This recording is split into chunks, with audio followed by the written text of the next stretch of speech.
Salut à tous, c'est Axel, je suis à l'IFA 2016 sur le stand de Sony. J'ai dans la main le Sony Xperia XZ. Donc on va dire c'est le produit de haut de gamme de la série X qui a été dévoilé au MWC. On avait déjà le X, le X-Perf, le X-Style si je me trompe pas, quelque chose comme ça. Et là on a le XZ. Alors ce XZ c'est vraiment le produit le plus haut de gamme, il sera disponible en octobre à 699 €. Que vous ayez le prix en tête.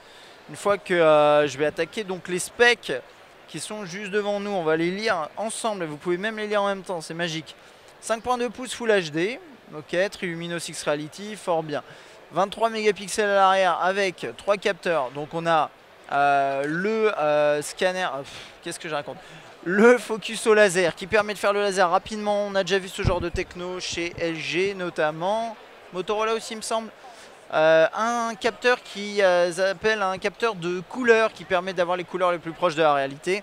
Et également, là c'est un flash LED. C'est juste, mais ça, sinon c'est ce capteur là, le troisième, a priori. Une capture rapide. Que dire de plus? Exmor RS, hein, bien entendu, c'est le Exmor mais adapté au mobile. On a enregistrement 4K, ce qui n'est pas disponible sur la version compacte qui est présentée en ce moment, mais qui n'est pas la version compacte du XZ, c'est le X Compact que je vous ai présenté en vidéo également. 13 mégapixels au niveau de la caméra frontale, batterie de 2900 mAh avec ce qu'ils appellent le Onovo Adaptive Charging. C'est un délire où en gros ça optimise la charge de façon à optimiser la durée de vie de votre batterie. Typiquement, vous le rechargez toute la nuit. Généralement sur un smartphone, eh bien, il va être à 100% en pleine nuit et qui est chargé dans le vide en fait tout le reste de la nuit. Et apparemment, ça abîme les batteries. Et bien, chez Sony, on a choisi de mettre une techno qui finalement va arrêter de charger à 10%, à moins de 10%.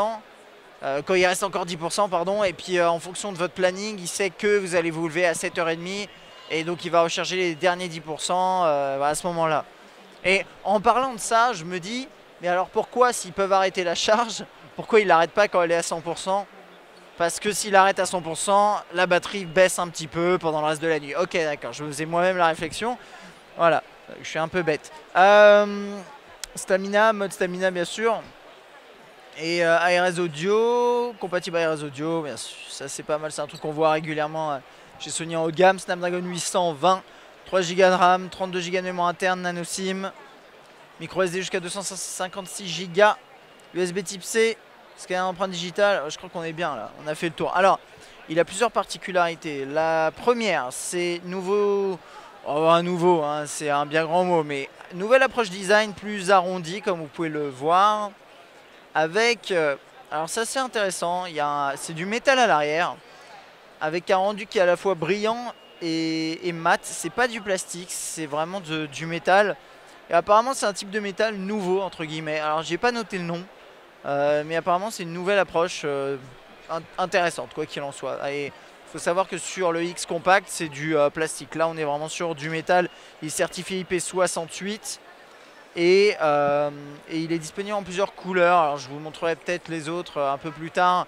Elles sont juste à côté, mais il y a des couleurs plus foncées. Il y a un bleu aussi qui a l'air intéressant. Non, le bleu, ouais, ici il y a un bleu pardon, et avec pareil ces petits reflets comme ça. Donc c'est assez sympa. Voilà. Donc ça c'était pour le design.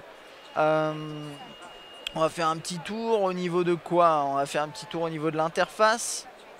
L'appareil photo aussi qui est toujours intéressant à essayer pendant une prise en main. Donc une interface qui est de plus en plus épurée, hein, on le voit bien. De toute façon c'est la tendance globale à épurer les surcouches hein, globalement. Se rapprocher d'une expérience stock, c'est pas spécialement dérangeant pour moi. Ça fonctionne bien en plus. Il n'y a pas de problème. Alors au niveau de la PN, normalement la capture devrait être rapide puisque le focus se fait normalement rapidement grâce au focus laser. Là on a un mode manuel avec différentes options. Possibilité donc de capturer une vidéo en 4K comme je vous disais tout à l'heure. Le mode supérieur auto, voilà, ça c'est ce genre de choses. Il va falloir tester, hein. Là il n'y a pas grand chose à faire, hein. Difficile de tester quoi que ce soit dans l'état là.